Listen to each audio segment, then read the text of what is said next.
ان کی رائے پر اپنی رائے مسلط کر دی جائے، ان کے اختیار پر اپنے اختیار اور اتھارٹی کی تلوار چلا دی جائے، ان کی پسند کے بجائے اپنی مرضی کے حکمران تراشے جائیں۔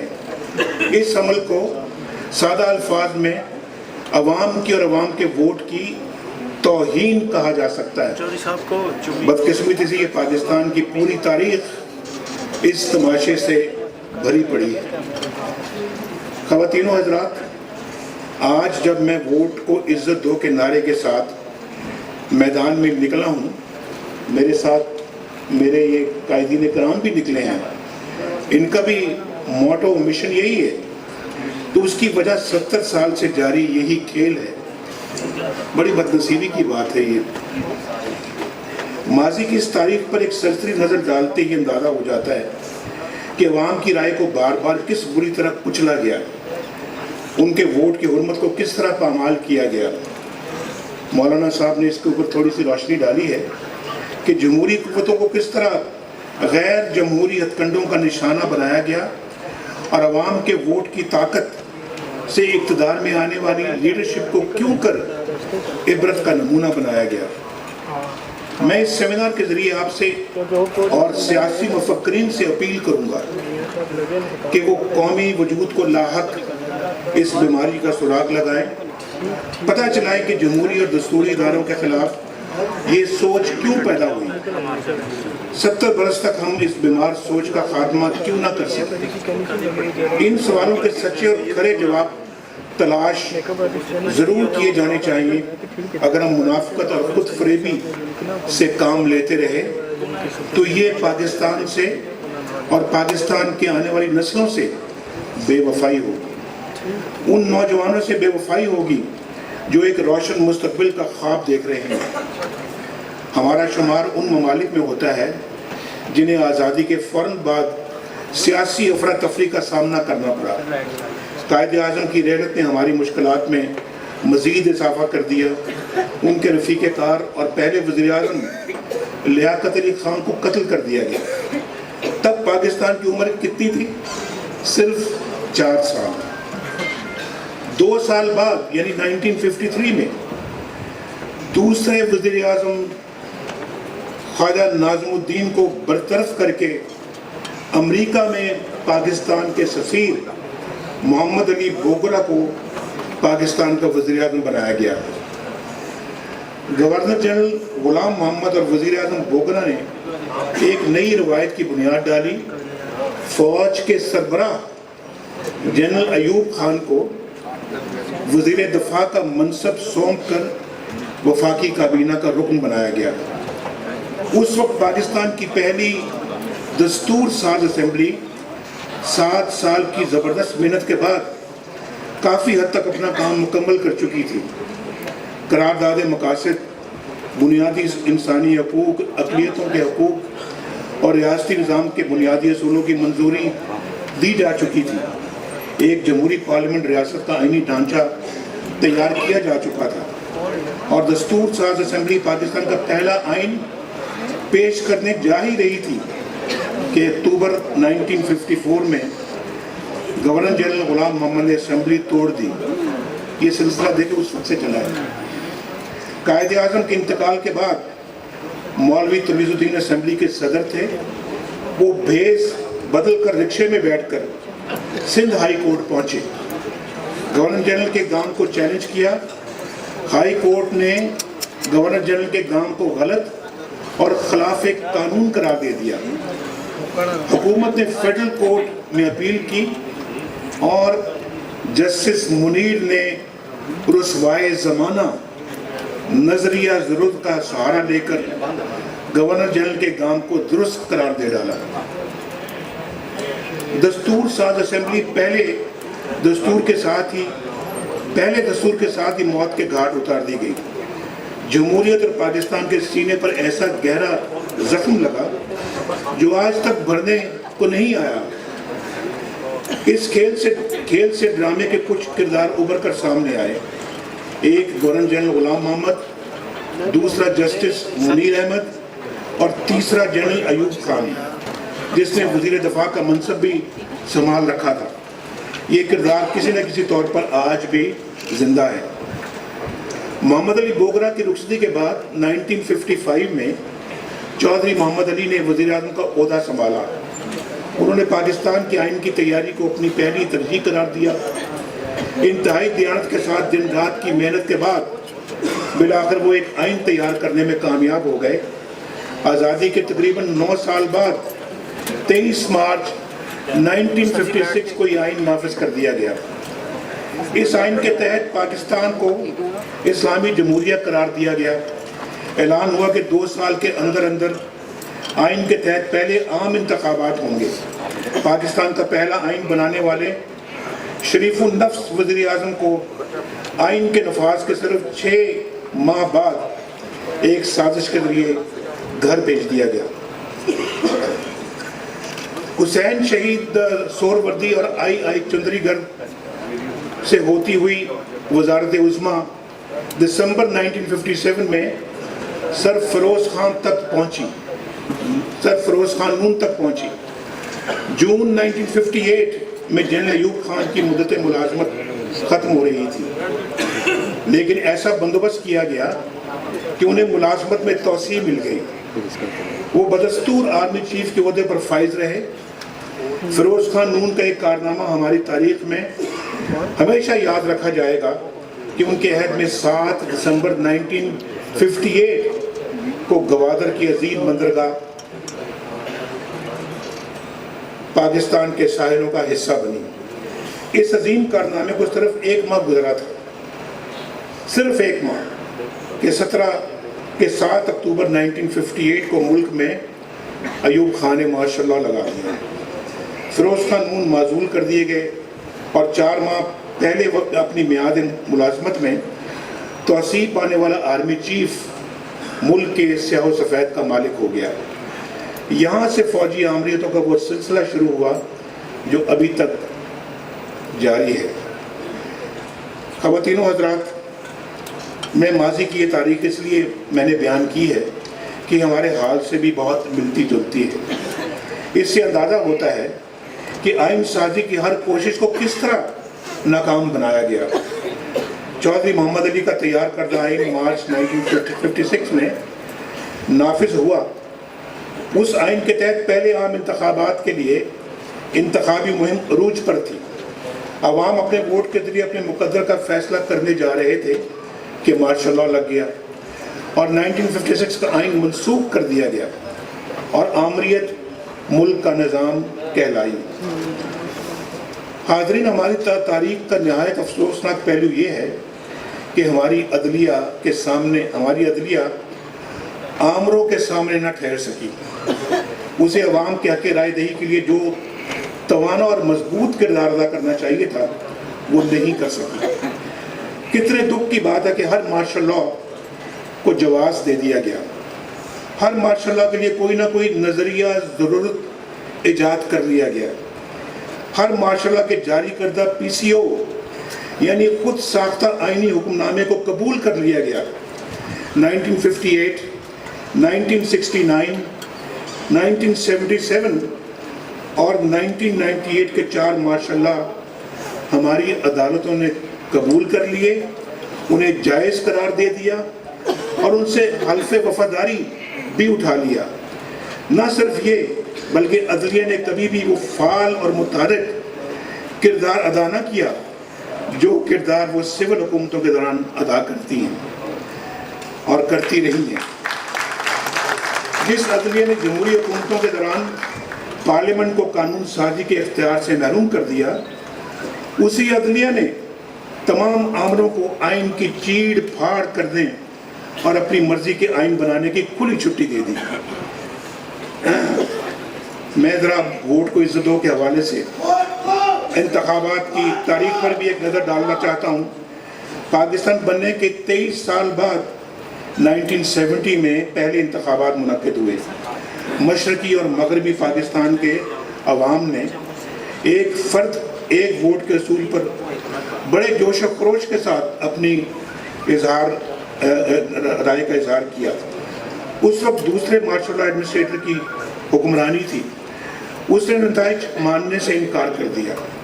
عوام کی رائے پر اپنی رائے مسلط کرنے کی کوشش کی اور ووٹ کی عزت کو پامال کیا۔ نتیجہ کیا ہوا؟ پاکستان ٹوٹ گیا اور بچا کچا پاکستان زبردست انتشار کا شکار ہو گیا، یہاں تک کہ قومی سلامتی خطرے میں پڑ گئی۔ ان حالات میں اس کے سوا کوئی چارہ نہ رہا کہ مغربی پاکستان میں اکثریت حاصل کرنے والے لیڈر ذوالفقار علی بھٹو کو مدد کے لیے پکارا جائے۔ گالیاں کھانے اور نااہلی کے تانے سہنے والے سیاستدان سر جوڑ کر بیٹھے اور باقی رہ جانے والے پاکستان کے لیے ایک آئین تیار کیا۔ اس آئین کے نفاذ کے بعد 1977 میں دوسرے انتخابات ہوئے۔ اس بار بھی انتخابی نتائج عملی شکل اختیار نہ کر سکے اور ملک میں تیسری بار مارشل لا لگا اور 1973 کے آئین کے تحت منصب سنبھالنے والا پہلا وزیر اعظم پھانسی چڑھا دیا گیا۔ مارشل لا کے دور میں 1985 میں غیر جماعتی انتخابات ہوئے۔ محمد خان جنیجو کو وزیر اعظم بنایا گیا۔ 3 سال بعد اسمبلیاں بھی گھر بھیج دی گئیں اور وزیر اعظم بھی۔ 1988 ذرا سنتے جائیں آپ، 1988 میں چوتھے انتخابات ہوئے۔ محترمہ بینظیر بھٹو وزیر اعظم بنی۔ ووٹ کی عزت اس طرح کی گئی کہ 1.5 سال بعد یہ اسمبلیاں توڑ دی گئیں، وزیر اعظم کو گھر بھیج دیا گیا۔ اور پھر 1990 میں 5ویں انتخابات ہوئے۔ عوام پھر اپنے حق رائے دہی کے لیے میدان میں نکلے۔ مجھے وزارت عظمیٰ کا اعزاز حاصل ہوا۔ 2.5 سال بعد اسمبلیاں ٹوٹ گئیں اور وزیر اعظم فارغ کر دیا گیا۔ 1993 میں 6 انتخابات ہوئے۔ محترمہ بینظیر بھٹو دوسری بار وزیر اعظم بنی، لیکن ووٹ کی توہین کا یہ سلسلہ جاری رہا۔ 3 سال بعد اسمبلیاں توڑ دی گئیں اور وزیر اعظم کو گھر بھیج دیا گیا۔ 1997 میں 7ویں عام انتخابات منعقد ہوئے۔ مجھے ایک بار پھر عوام نے اپنے اعتماد سے نوازا۔ تقریباً 2.5 سال بعد ملک میں چوتھا مارشل لا نافذ ہوا۔ نہ اسمبلیاں رہیں، نہ وزیر اعظم، اور پھر جو مجھ پر گزری وہ ایک الگ کہانی ہے۔ 2002 کے انتخابات مشرف کے سائے تلے ہوئے۔ نہ اسمبلی کو کوئی حیثیت تھی، نہ وزیر اعظم کی۔ ان 5 سالوں میں ڈکٹیٹر نے یکے بعد دیگرے 3 افراد کو وزارت عظمیٰ کی کرسی پر بٹھایا۔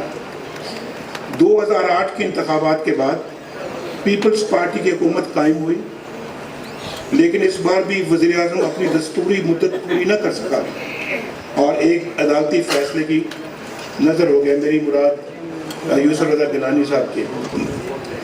2013 کے انتخابات کے نتیجے میں مسلم لیگ نون کی حکومت بنی۔ مجھے عوام نے تیسری بار اپنے اعتماد سے نوازا، لیکن عوام کے ووٹ کی جس طرح بے توقیری کی گئی اور مسلسل کی جا رہی ہے وہ ساری دنیا دیکھ رہی ہے۔ یہ آج کی دنیا میں یقیناً ایک عجوبہ ہی کہلائے گا کہ وزیر اعظم کو اپنے بیٹے سے خیالی تنخواہ نہ لینے پر نہ صرف عہدے سے ہٹا دیا گیا بلکہ عمر بھر کے لیے نااہل قرار دے دیا گیا اور پھر پارٹی کی قیادت سے بھی محروم کر دیا گیا۔ یہ ہے 70 برس کے دوران ہونے والے 10 انتخابات کی کہانی، جو عوامی رائے اور ووٹ کی سنگین توہین کی شرمناک داستان ہے۔ خواتین و حضرات، بہت اب مختصر سی بات رہ گئی ہے۔ ووٹ کی عزت کا نوحہ یہ ہے کہ تقریباً 20 وزیر اعظم کی حکمرانی کا دور صرف 38 برس ہے۔ 38 برس میں 20 وزیر اعظم آئے تقریباً، یعنی اوسطاً 2 سال سے بھی کم، جبکہ 4 فوجی آمروں کا عرصہ، اقتدار کا عرصہ 32 برس ہے، یعنی ہر ڈکٹیٹر نے اوسطاً 8 سال حکمرانی کی۔ 10 انتخابات کے نتیجے میں وزارت عظمیٰ سنبھالنے والا کوئی ایک بھی شخص 5 سال کی آئینی مدت پوری نہ کر سکا۔ انتخابی تاریخ کے تقریباً 50 سال کے دور میں پاکستان کے عوام نے 3 شخصیات کی قیادت کو اپنے ووٹ سے نوازا: ذوالفقار علی بھٹو، بے نظیر بھٹو، اور میں بڑی عاجزی اور اللہ تعالیٰ کے شکر کے ساتھ اپنا نام بھی اس صف میں شامل کرتا ہوں۔ آپ دیکھ لیجئے، تالیاں بعد میں بجائیے، لیکن پہلے دیکھ لیجئے کہ ان تینوں کے ساتھ کیا ہوا۔ بھٹو پھانسی چڑھا دیا گیا، بے نظیر قتل کر دی گئی، مجھے ہائی جیکر قرار دیا گیا، اٹک قلعے میں ڈال دیا گیا اور پھر جلا وطن کر دیا گیا۔ عوام نے ایک بار پھر مجھے اپنے اعتماد سے نوازا، تو جو کچھ ہو رہا ہے وہ سب آپ کے سامنے ہے آج۔ میں نے ماضی کی افسوسناک داستان کافی تفصیل کے ساتھ اس لیے سنائی ہے کہ ہم اس کھیل کے حقیقی کرداروں کا پتہ چلا سکیں جو عوام کے ووٹ کی توہین پر فخر کرتے ہیں، عوام کی رائے پر اپنی رائے ٹھونستے ہیں اور عوام کی مقبول لیڈرشپ کو نشانہ بناتے ہیں، اور ملک کی جمی جمائی بڑی وفاقی پارٹیوں کے سے بکھرے کر کے چھوٹے چھوٹے سیاسی گروہ پیدا کرتے ہیں۔ اگر ہم اس کھیل کو نہ روک سکیں اور اگر عوام کے ووٹ کی عزت بحال نہ ہوئی تو پاکستان خدا نہ خواستہ اسی طرح گرداب میں گھرا رہے گا اور انتشار بڑھتا چلا جائے گا۔ آج کل ہمارا آئینی بندوبست اور جمہوری نظام شدید قسم کی عدالتی ایکٹیوزم کی زد میں ہے۔ انتظامیہ ریاست کا نہایت عام ستون ہے، لیکن اسے مکمل طور پر مفلوج کر دیا گیا ہے۔ یہ میں بڑی ذمہ داری کے ساتھ یہ بات کر رہا ہوں، مفلوج کر دیا گیا ہے۔ عام نوعیت کی تقرریاں، تبادلے، ترقیاں اور روزمرہ کے حکومتی معاملات بھی عدالتی گرفت میں آ چکے ہیں۔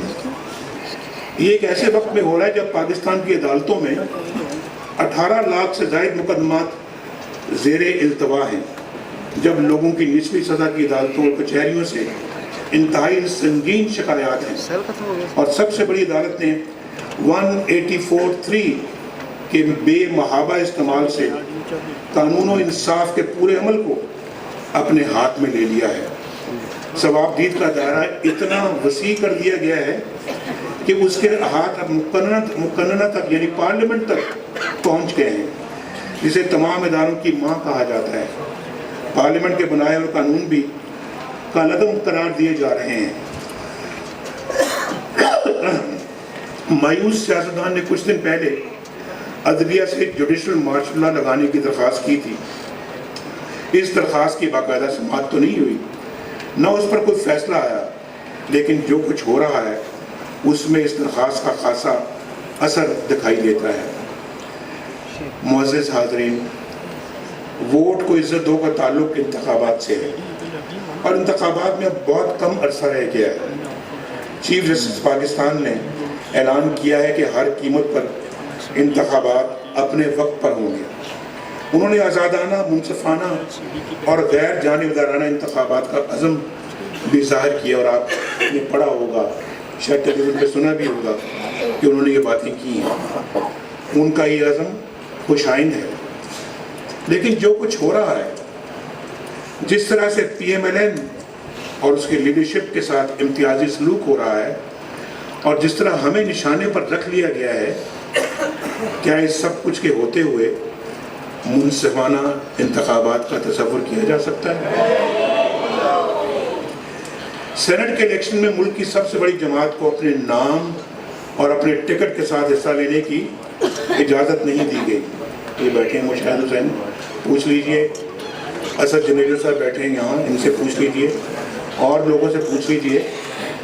ایسا ملک کی تاریخ میں پہلی بار ہوا ہے، پہلی بار ہمارے امیدواروں کو جبراً اپنی سیاسی شناخت ہونے کے بعد بھی اپنی جماعت میں شمولیت کے لیے ان کی راہ میں رکاوٹیں کھڑی کی جا رہی ہیں۔ مسلم لیگ نون سے تعلق رکھنے والی شخصیات نیب کے نشانے پر ہیں۔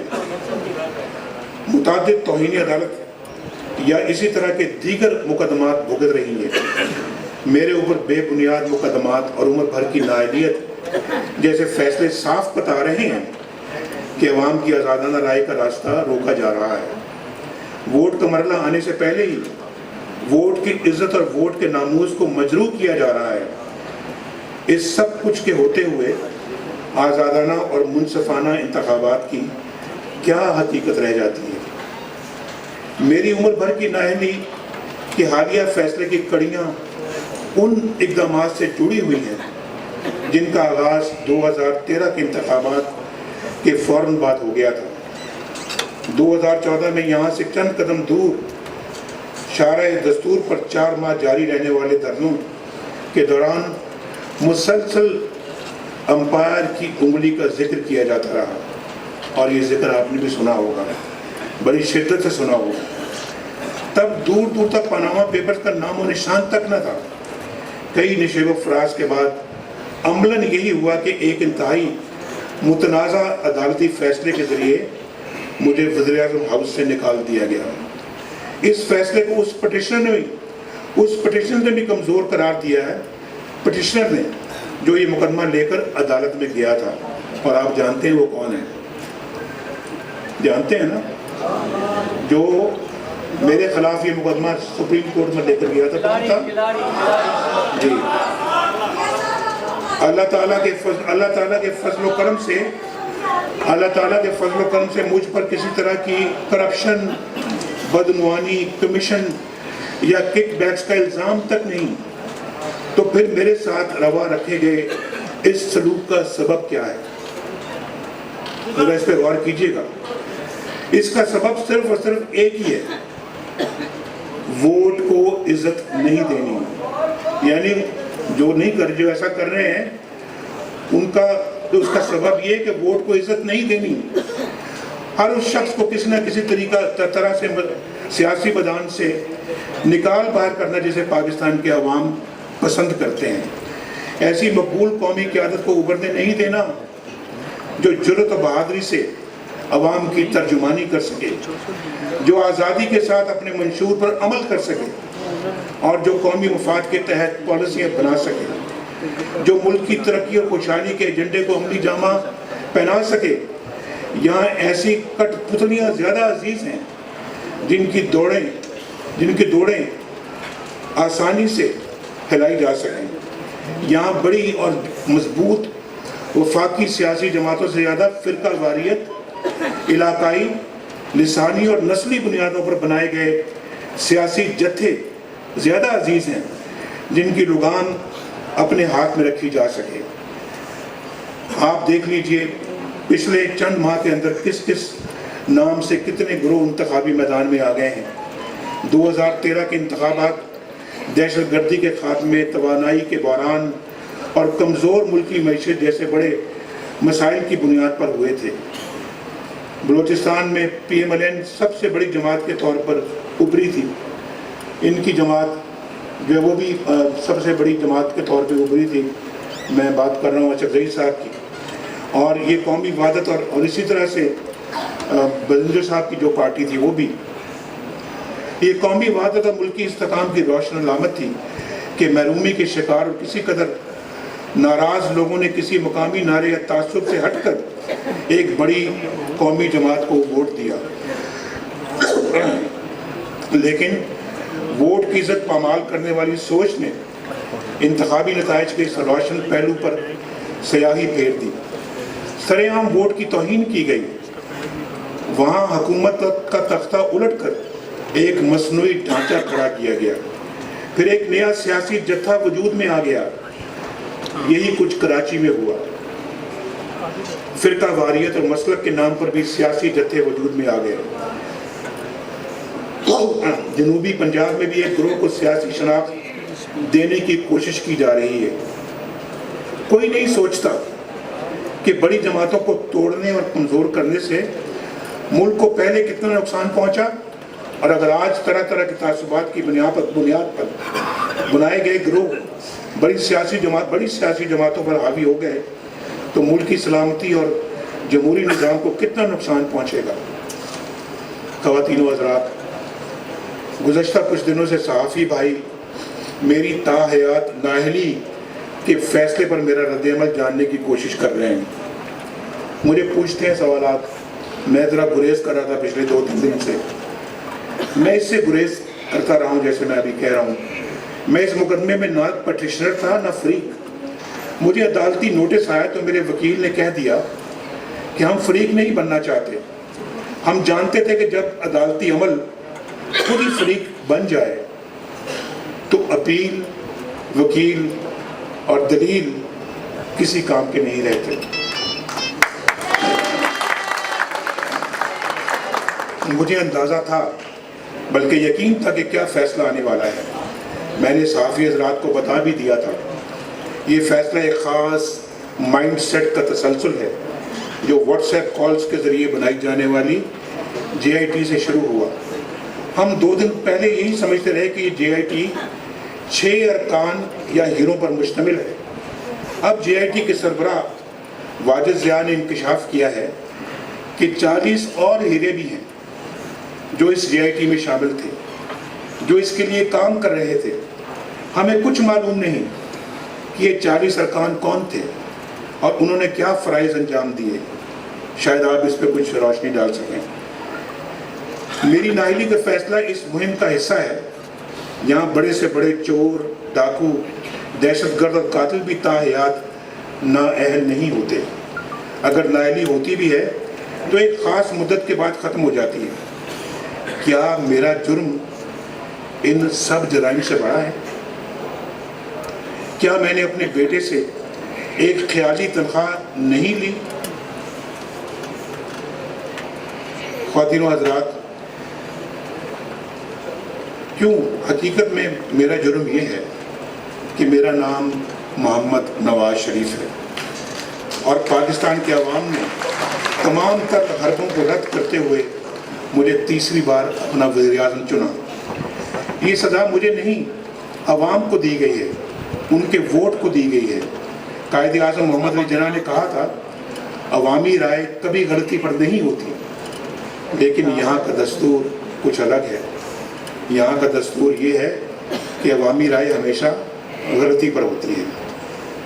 خواتین و حضرات، آج میری نااہلی سے کہیں بڑا مسئلہ یہ ہے کہ عوام کی تاحیات نااہلی کا راستہ کس طرح سے روکا جائے۔ میری نااہلی کو چھوڑیں، مجھے آپ کی نااہلی کا فکر ہے اور میں چاہتا ہوں کہ کس طرح سے اس کا راستہ روکا جائے۔ 70 برس سے جاری اس توہین کا راستہ کیسے روکا جائے جو اب جمہوری نظام ہی کے لیے نہیں، ملک کی وقار اور قومی سلامتی کے لیے بھی خطرہ بن گئی ہے۔ ایک اور سنگین مسئلہ یہ ہے کہ آئین کو منسوخ یا معطل تو نہیں کیا گیا، لیکن ایک خاص مائنڈ سیٹ کو تسکین مل گئی ہو۔ میرے مخالفین اپنی فتح پر خوش ہوں، عدالتوں کو فخر ہو کہ انہوں نے انصاف کے جھنڈے گاڑ دیے ہیں، لیکن کوئی ہے جس کے پاس یہ بات سوچنے کا بھی وقت ہو کہ پاکستان پر کیا گزر رہی ہے؟ گزشتہ 9 ماہ کے دوران پاکستان کی تعمیر و ترقی، صنعت، تجارت، بیرونی سرمایہ کاری، اسٹاک ایکسچینج، بڑے بڑے ترقیاتی منصوبوں، کاروباری طبقے کی اعتماد، توانائی کے بحران پر قابو پانے کی کوششوں، سیاسی استحکام اور جمہوری عمل کو کتنا نقصان پہنچا؟ کوئی اندازہ لگا سکتا ہے کہ ایک شخص سے انتقام لینے کی کوشش میں پاکستان کے عوام کو کتنا نقصان اٹھانا پڑا؟ کیا کسی کو اندازہ ہے کہ عوامی مینڈیٹ کی اس توہین سے اداروں پر عوام کے اعتماد میں اضافہ ہوا ہے یا کمی آئی ہے؟ ہمیں ماضی کو ایک طرف رکھ کر ووٹ کی عزت کی بحالی کے لیے تحریک چلانا ہوگی۔ میری بات غور سے سن رہے ہیں آپ؟ نوجوانوں کو، یعنی پاکستان کے نوجوانوں کو اس طرح اس تحریک کا ہراول دستہ بننا ہوگا، اسی طرح جس طرح ان کے بزرگوں نے اپنی جوانی کے دنوں میں تحریک آزادی کے لیے کام کیا تھا۔ وہ عزم پیدا کریں آپ بھی اپنے دلوں کے اندر۔ اس کا موقع ہمیں چند ماہ کے بعد مل رہا ہے، الیکشنوں کی صورت میں۔ ان انتخابات میں عوام کو صرف ایک فیصلہ کرنا ہوگا، کیا وہ اپنے ووٹ کی عزت چاہتے ہیں یا اپنی باغ دوڑ، کٹ پتلیوں، فصلی بٹیروں